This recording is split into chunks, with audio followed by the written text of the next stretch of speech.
So, can Hasselbank get to this? The honour of scoring the first Premiership goal at St Mary's goes to Chelsea, and to the top scorer in the Premiership last season, Jimmy Floyd Hasselbank. Paul Jones taken out by the cross, and the calibre of the burst from Graham Lasso.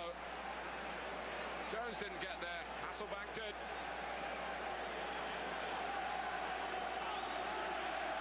13 minutes before half-time.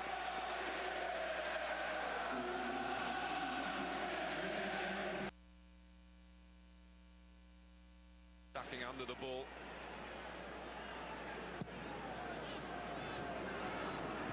Hasselbank.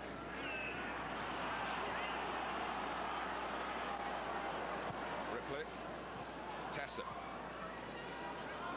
Now Svensson. He's put a lot into his game. Hasn't given much chance. The pass that anticipated the Bridge would be on the move, as he has been in truth for most of the game. 4 extra minutes, so all is not yet lost for the Saints at St Mary's.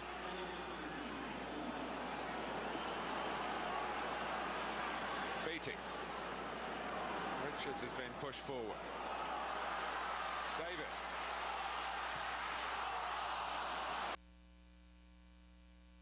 Opportunities for Southampton to really let fly at Dahui's goal. They'll play better Chelsea and lose, I'm sure, this season, but it looks as though today's performance is going to see them through for an away win in the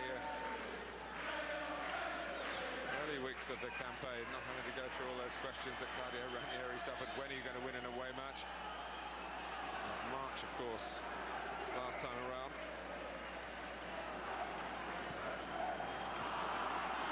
Perhaps doing the best with the free kick in Southampton, with Tessa on the run. Can he keep it in? Only to John Terry.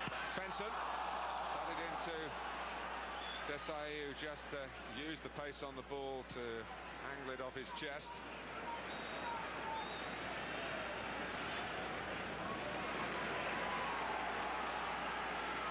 We're into the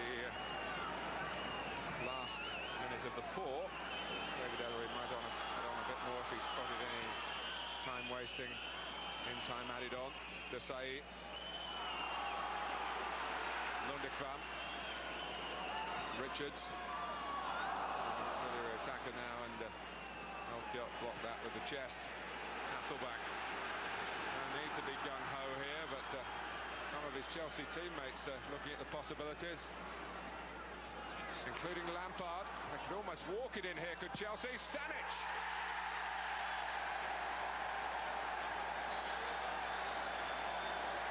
It's an away win for Chelsea in August. And they've come here to spoil Southampton's party. The home side empty-handed on inaugural day at the St Mary's Stadium.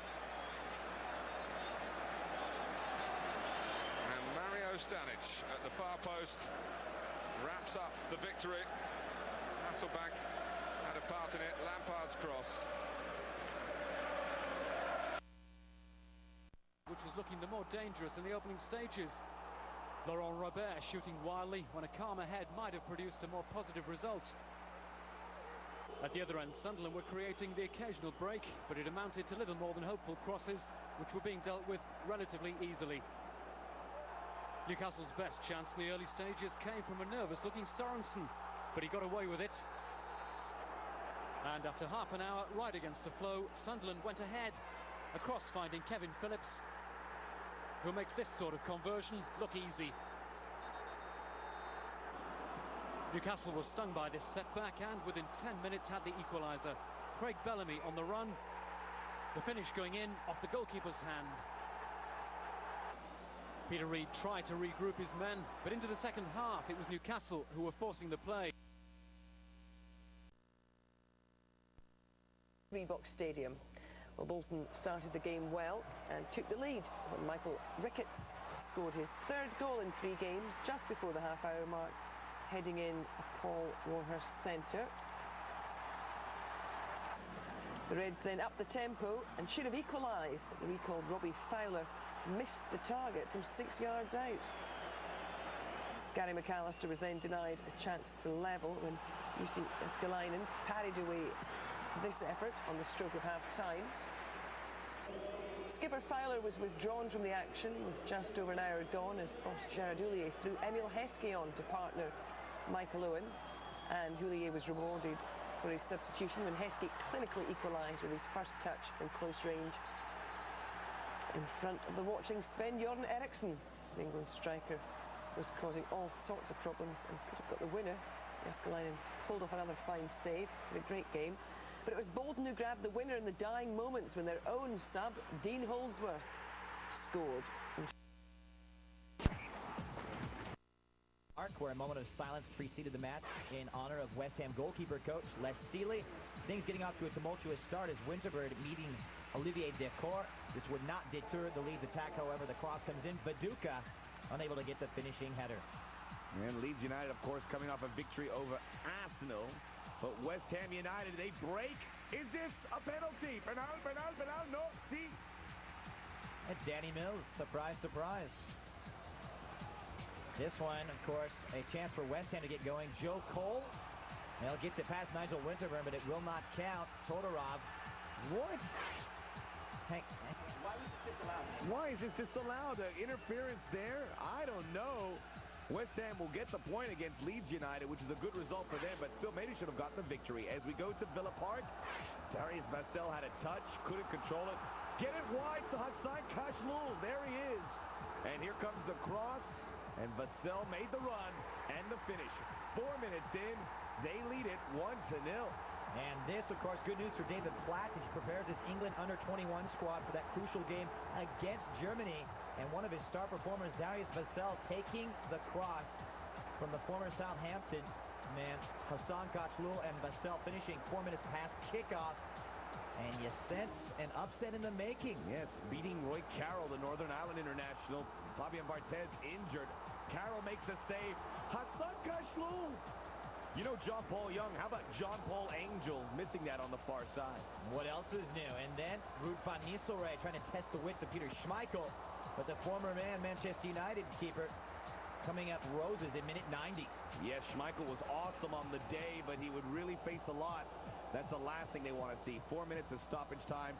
We're into the 3rd minute from the corner kick. I'll pay! You didn't just do that! The defender put it in his own net. And look at Ronnie Johnson trying to steal the accolades. Oh, he knows what happened. Either way, Manchester United at the death get the equalizer against former teammate Peter Schmeichel. I'll pay no! Good finish.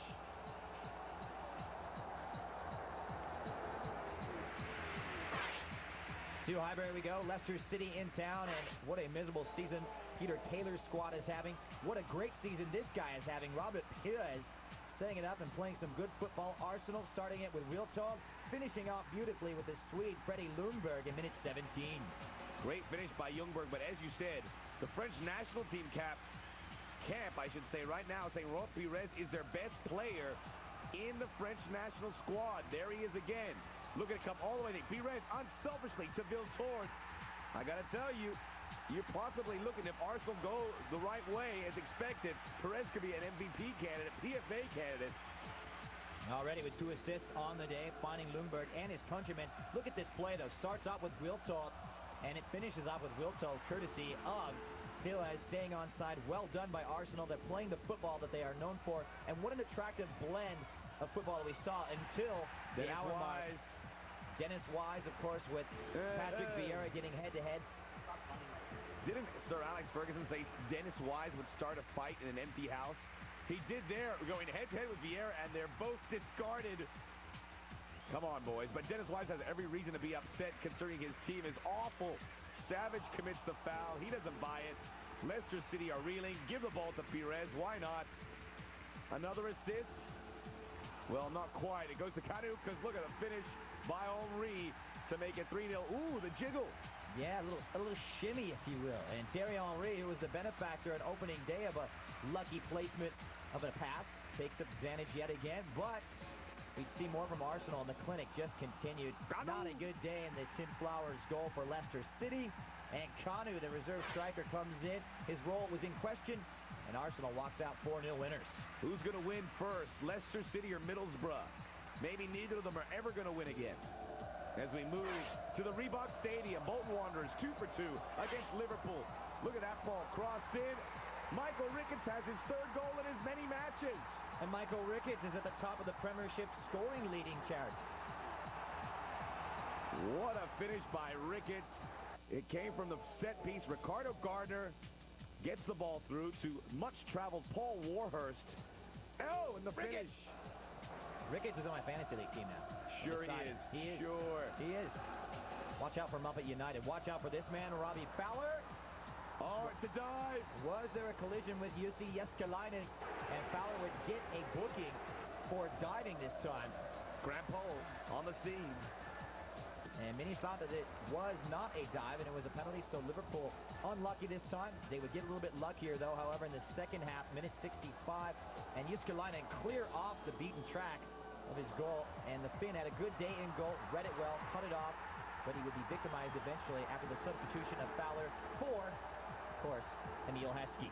He had a good day on the goal, but look at that ball by McAllister. Heskey, that was his first touch of the match. If it wasn't his first, it was his second. He replaced Fowler, and it's 1-1. That was a miracle ball from McAllister, beating Gudni Bergson, professional footballer from Iceland. And this is exactly what McAllister does best. We saw it last week with that feed to Owen, does it again for Heskey, and then it really is not that good to be Sander Westerveld, because Dean Holdsworth gets the winner in the minute of 89.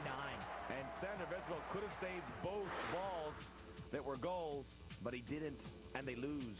Blackburn Rovers win. Goal by Irish international Damien Duff. And Newcastle United Sunderland 1-1.